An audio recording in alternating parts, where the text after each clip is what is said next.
प्यारे विद्यार्थियों, जैसा कि आप इससे पहले गद्य और पद्य साहित्य के इतिहास को आपने पढ़ा, ऑडियो और वीडियो क्लिप के माध्यम से आप तक ये बात पहुंचाई गई।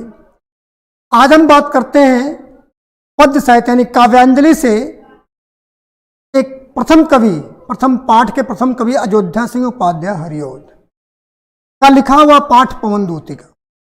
उससे पहले हम एक संक्षिप्त विवरण डालते हैं, प्रकाश डालते हैं इनकी जीवनी के ऊपर।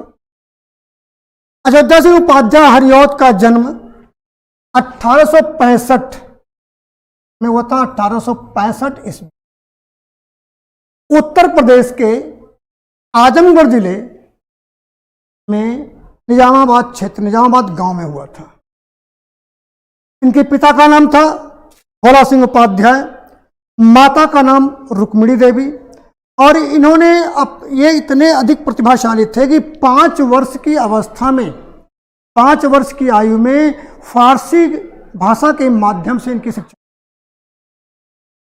अपनी विशेष प्रतिभा के बल पर अयोध्या सिंह उपाध्याय शिक्षण, अपना अध्ययन बीच में छोड़ करके तो अध्याय करने के लिए अपने घर चले गए।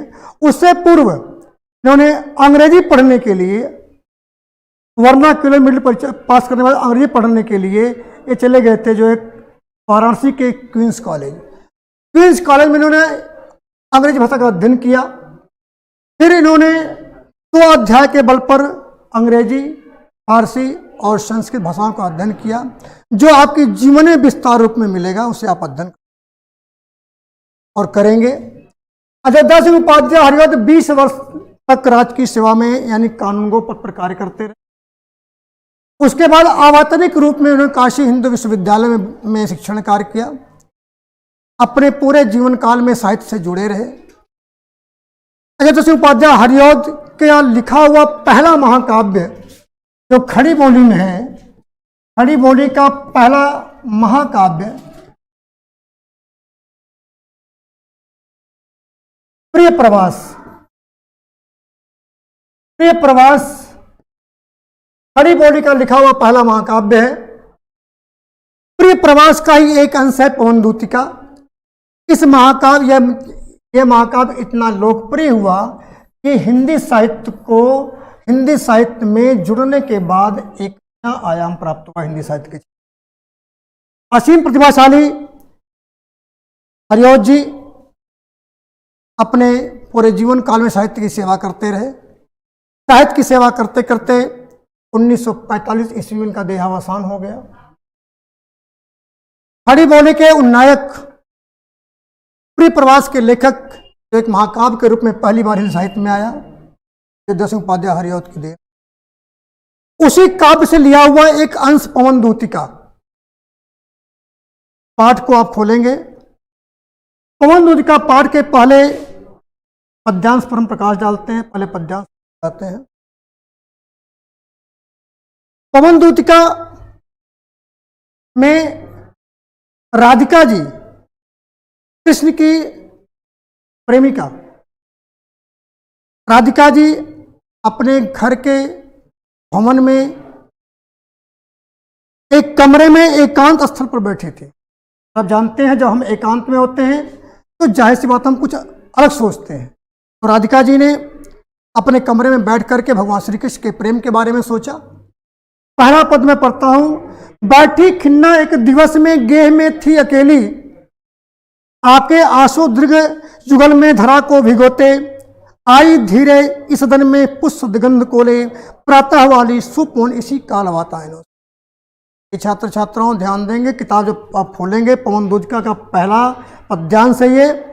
बैठी खिन्ना, खिन्ना होता दुखी, खिन्ना का अभिप्राय होता है दुखी। बैठी खिन्ना एक, यहाँ पर एक लिखा हुआ यानी कि ब्रज भाषा का प्रयोग किया गया। खड़ी बोली के साथ साथ ब्रज भाषा का प्रयोग किया गया काव्य साहित्य में। बैठी खिन्ना एक माने एक दिन राधिका जी दुखी मन से अपने महल के एक कमरे में बैठी हुई थी। तभी वो भगवान श्री कृष्ण के प्रेम विरह के बारे में सोच रही थी। उसी समय आके आंसू दीर्घ जुगल, यानी उनके दोनों आंखों के कोनों से आंसुओं की बूंदें टपक रही। प्रेम विरह भाव से व्यथित राधिका जी की आंखों में आंसुओं की बूंदें निकल करके धरती पर गिर रही थी। तभी धीरे आई इस सदन में पुष्प सदगंध को ले। जब वह प्रातःकाल अपने भवन के कमरे में बैठी हुई कृष्ण भगवान कृष्ण के प्रेम के बारे में सोच रही थी, विरह अवस्था में दुखी राधिका जी की आंखों से आंसुओं की बूंदें निकल करके धरती पर गिर रही थी, तभी प्रातःकालीन वातावरण से सुगंध को, पुष्प के सदगंध को लेकर के एक सुगंधित वायु कमरे में प्रवेश करती। ऐसे वो कमरे में आती है, प्रातः वाली सुपवन इसी काल वातायनों से, प्रातःकाली सुपवन सुंदर पवन काल के इसी प्रकृति के गोद से निकल करके, प्रकृति के वातावरण से निकल करके पुष्प के सुगंध को लेकर के राधिका जी के कमरे में प्रवेश करती है और उन्हें स्पर्श करती है। उस स्पर्श मात्र से उनका विरह दुख और भी बढ़ जाता है। दसवें उपाध्याय हरिऔध की अगली पंक्ति इस बात का एक प्रमाण है कि राधिका जी किस प्रकार दुखी थी। प्रातःकालीन पवन के स्पर्श से उनका दुख कितना बढ़ा, उसमें अगले पद्यांश में लिखा, संतापों को विपुल बढ़ता देख के दुखिता हो, संतापों को विपुल बढ़ता देख के दुखिता हो, धीरे बोली का दुख उसमें श्रीमती राधिका हो, प्यारी प्रातः पवन इतना मुझे क्यों है सताती, क्या तू विकसित हुई काल की। जब राधिका जी के शरीर पे, उनके अंगों पर जब प्रातः काल सुगंधित वायु का शीतल स्पर्श होता है तो उनका विरह दुख और भी बढ़ जाता है। उस विरह दुख के बढ़ने के कारण की आंसुओं की बूंद धरती पर गिरती है। तब वो मन में सोचती है, मन में एक देती उलाहना देती है, संतापों को विपुल बढ़ता देख के दुख हो। शीतल पवन के स्पर्श से जब उनके शरीर का दुख और भी बढ़ा तो उन्होंने क्या किया, उस दुख को न सह पाने के कारण उन्होंने क्या कहा, धीरे बोली, धीरे से उन्होंने पवन से उस शांत वातावरण में पवन को कह रही हैं, हे पवन क्या तू भी प्रातः प्यारी पवन इतना क्यों मुझे सताती है। पवन तू प्रातः काल निकल करके प्रकृति की गोद से बाहर आकर के हमारे पास पहुंच करके हमें इतना क्यों परेशान कर रही हो, हमारे विरह दुख को और क्यों बढ़ा रही हो। क्या तू भी कलुषित हुई काल की क्रोध, क्या बदलते हुए वातावरण, बदलते हुए प्रकृति के इस संदर्भ में क्या तू भी दूषित हो गई है, तू भी हमें कष्ट देने के लिए हमारे पास आ रही हो। इस प्रकार से उन्होंने राधिका जी ने उस पवन रूपी दूत को, प्रातःकालीन पवन को एक उलाहना पेश करती हैं, अपने मन भाव को व्यक्त करती हैं कि हे पवन तू जिस प्रकार से हमें दुखी कर रही है, व्याकुल कर रही है, परेशान कर रही है, ऐसा मत कर। क्या तू भी हमें कष्ट देने के लिए बनी है। पद्यांश की समाप्ति के परस तीसरे पद्यांश में राधिका जी ने अपने अंतर मन के दुख को और भी व्यक्त किया। उस पवन से क्या कहा, मेरे प्यारे मैं कब से दुखी हूं, मेरा मन कब से दुखी है, कब से व्याकुल है। इस बात का उन्होंने क्या, मेरे प्यारे नौ जलद से कंस से नेत्र वाले जाके आए न मधुबन से और न भेजा संदेशा, मैं रो रो के प्रिय विरह से बावली हो रही हूं, जाके मेरी सब दुख कथा शाम को तो। हे पवन अब तुम आ गई हो, जब तुम मेरे पास आ गई हो तो मेरा एक संदेशा मेरे प्रियतम तक पहुंच, जो इस समय गोकुल नगरी ब्रजधाम को छोड़ करके मथुरा में निवास कर रहे हैं, वो राजा बन चुके हैं और हमें भूल गए हैं। हमारा विरह दुख उनके न होने पर और भी व्याकुल हो रहा है, मैं व्याकुल हो रही हूँ और तुम्हारे आने से हमारा कष्ट और भी बढ़ गया। परंतु अब तुम हमारा दूत बन करके बताओ उन्हें, मेरे प्यारे नौ जलद से कंस, मेरे प्रियतम नौ जलद नए बादल जो नवीन बादल जल भर करके आकाश में श्यामल बादल उड़ रहे हैं, कंस से चमकते, कंच के समान चमकते हुए नेत्र वाले, बादलों के समान काले नेत्र वाले मेरे प्रीतम जाके आए मधुबन से।